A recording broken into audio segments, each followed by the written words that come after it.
Have you ever wondered how the foundations of modern Britain were shaped? The Anglo-Saxon invasions were a pivotal moment in history, leaving an indelible mark on the land, culture, and people. But what if I told you that their arrival wasn't just a simple case of new settlers arriving? Instead, it was a clash of cultures, a struggle for survival, and the beginning of a transformation that would define the next several centuries.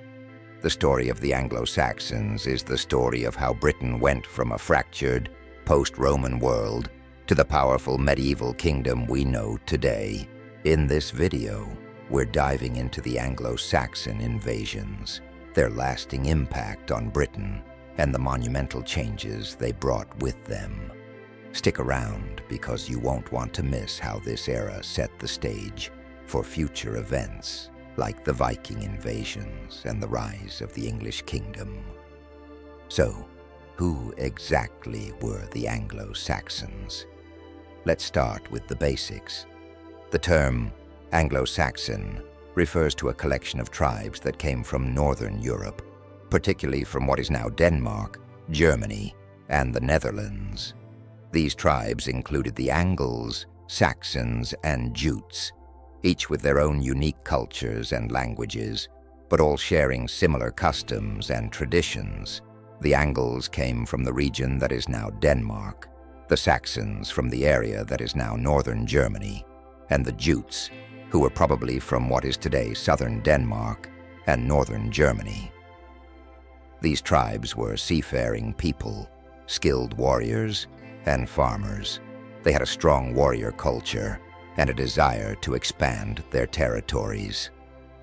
Around the early 5th century, after the fall of the Western Roman Empire, these tribes began migrating across the North Sea toward Britain. The reasons behind this migration were many. Some came seeking new land for farming, others were fleeing invasions in their homeland, while some were just looking for wealth and opportunities in new territories. But before we jump into the Anglo-Saxon invasions, let's take a look at what was happening in Britain around the time they arrived. For centuries, Britain had been a part of the Roman Empire, but by 410 AD, the Romans had abandoned the island, leaving behind a political and social vacuum. The Roman legions had pulled out, and the empire was in decline. What happened next was chaos. Without Roman rule, Britain descended into instability. The once great Roman cities began to crumble, and the Celtic Britons, who had been ruled by the Romans, were left to fend for themselves. It was in this fragile state that the Anglo-Saxon tribes saw their opportunity. With no strong military presence and no central government, Britain was ripe for invasion. The first wave of Anglo-Saxon raids began in the 5th century. While the exact timeline is debated, the earliest records we have point to the Jutes, Saxons, and Angles making their way to Britain in small, scattered groups. Initially, these tribes didn't come to conquer, they came to settle. The Jutes, Saxons, and Angles didn't just invade. They began to establish settlements. They set up communities along the southern and eastern coasts of Britain, especially in areas like Kent, Sussex, and East Anglia. Over time, these settlements grew into small kingdoms, but there was resistance from the native Britons, who weren't just going to roll over and let these newcomers take their land. In fact, some of the earliest battles between the Anglo-Saxons and the Britons were fierce and bloody. The famous Battle of Mount Badon, fought around 500 AD, is often seen as a turning point in this struggle, where the Britons, under a leader like King Arthur, if we believe the legends, managed to push back against the invaders. However, the Anglo-Saxons continued to press on, and over time, they gained more and more control. By the 6th century, the Anglo-Saxons had begun to settle in Britain more permanently. The early settlers formed their small kingdoms, and over time, these kingdoms grew larger as the Anglo-Saxon tribes continued to expand. Some of the most powerful and well-known Anglo-Saxon kingdoms were Wessex, Mercia, Northumbria, and East Anglia. These kingdoms didn't just grow by peaceful settlement. They also expanded through warfare and conquest. For instance, the Kingdom of Wessex, which would later play a major role in unifying England, began by pushing into the southern regions of Britain, eventually controlling much of what is now modern-day England. This process of kingdom building wasn't without its challenges, as the Anglo-Saxons had to contend with the native Britons, other rival Anglo-Saxon kingdoms, and later, the Vikings. But these early Anglo-Saxon kingdoms laid the groundwork for the England we know today. While the Anglo-Saxons were building their new kingdoms, the native Britons weren't exactly welcoming their new neighbors. The Britons, who had once been part of the Roman Empire, were not happy about being pushed to the fringes of the island. Many Britons retreated to the mountainous regions of western Britain, particularly in what is now Wales and Cornwall. But even in these areas, the Anglo-Saxons weren't content to leave them alone.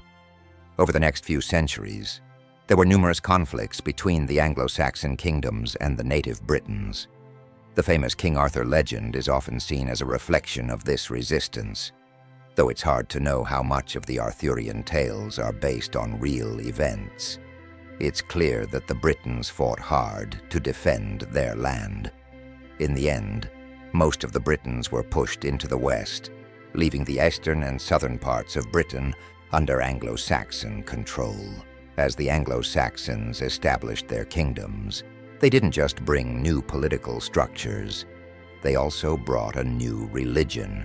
Christianity began to spread across the Anglo-Saxon kingdoms, primarily through the efforts of missionaries from Rome and Ireland. One of the most significant moments in this process was the arrival of Saint Augustine in 597 AD, who was sent by Pope Gregory the Great to convert the Anglo-Saxons to Christianity. Over time, Christianity began to influence every aspect of Anglo-Saxon life, from the way laws were made to the way people lived their everyday lives. The Christianization of the Anglo-Saxons helped to unite the various kingdoms under a common faith, and it laid the foundation for a more unified England in the centuries to come. But the Anglo-Saxon story doesn't end here. Just when the Anglo-Saxons were beginning to consolidate their power, they faced a new threat: the Vikings. Beginning in the late 8th century, Norse raiders began attacking the Anglo-Saxon kingdoms, looting monasteries and cities along the coast. The Vikings eventually launched full-scale invasions, and in the 9th and 10th centuries, they took control of large parts of England, particularly in the north and east. The Viking invasions had a profound impact on the Anglo-Saxons, forcing them to adapt to new military strategies, form alliances, and eventually integrate Viking culture into their own. The Viking invasions marked one of the most tumultuous periods in Anglo-Saxon history. Originating from Scandinavia, the Norsemen began raiding the shores of Britain in the late 8th century, gradually escalating to full-fledged invasions. The first major attack came in 793 AD with the raid on Lindisfarne, a key monastery in Northumbria. The brutality and efficiency of these attacks shocked the Anglo-Saxon kingdoms, who had previously been accustomed to defending against smaller-scale incursions. The Vikings didn't just raid, they sought to conquer. Northumbria and East Anglia were the first kingdoms to feel their force, with the Vikings establishing Danelaw, a territory where Norse customs and laws dominated. This was not just a struggle for land, but for the very survival of Anglo-Saxon culture. However, the Anglo-Saxons, particularly under leaders like King Alfred the Great, fought back. They managed to repel the Vikings from much of southern England, with significant battles such as the Battle of Edington in 878 where Alfred's forces defeated the Viking Great Heathen Army. Despite these victories, the Viking influence left a lasting imprint on Anglo-Saxon society, especially in the north and east. Over time, the once distinct Viking and Anglo-Saxon cultures began to merge. Intermarriage, trade, and the shared need for defense fostered a unique blend of customs, languages, and laws. The Viking settlers adopted many Anglo-Saxon practices, and the Anglo-Saxons, in turn, borrowed elements of Viking culture, especially in terms of military tactics, art, and trade.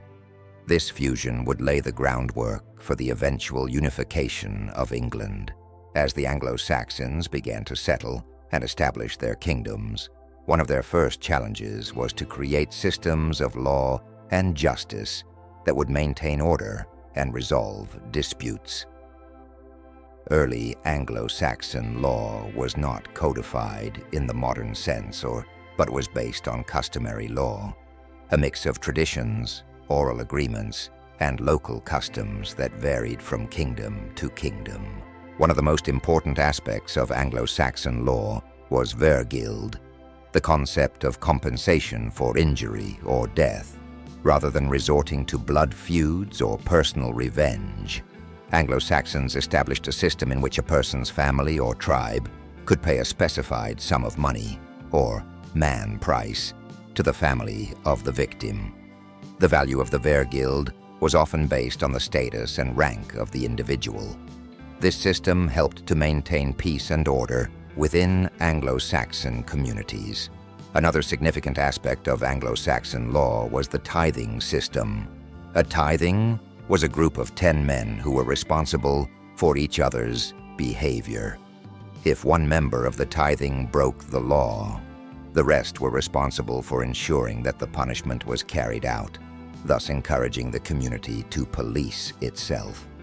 These early legal systems laid the foundation for modern law in Britain, introducing concepts like collective responsibility, compensation, and a structured approach to justice. Even though the Anglo-Saxon kingdoms were eventually unified under King Alfred the Great and his successors, their legacy continued to shape Britain for centuries.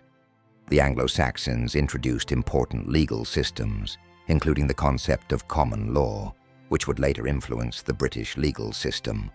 They also contributed to the English language, with many of the words we use today having Anglo-Saxon origins. Perhaps most importantly, the Anglo-Saxons laid the groundwork for the eventual formation of England as a unified kingdom. The cultural, social, and political changes they brought with them set the stage for future developments, including the Norman conquest of 1066. As we wrap up today's journey through the Anglo-Saxon invasions, I want to thank you for exploring this fascinating period in history with me. But don't go just yet. Our journey doesn't end here. In the next video, we're starting Season 2, Episode 2, where we'll dive into one of the most powerful and influential kingdoms of early medieval Britain, the rise of Mercia under King Alfred. Mercia played a central role in shaping the future of England, and Alfred's reign is legendary. You won't want to miss how his reign set the stage for a united kingdom. But before that, if you haven't seen our previous videos, trust me, you're missing out. Everything we've covered so far lays the foundation for the stories to come. So be sure to check them out to get the full context and really enjoy the history we're unfolding. If you liked today's video, don't forget to give it a thumbs up, subscribe, and hit that notification bell so you won't miss the next chapter of this incredible journey.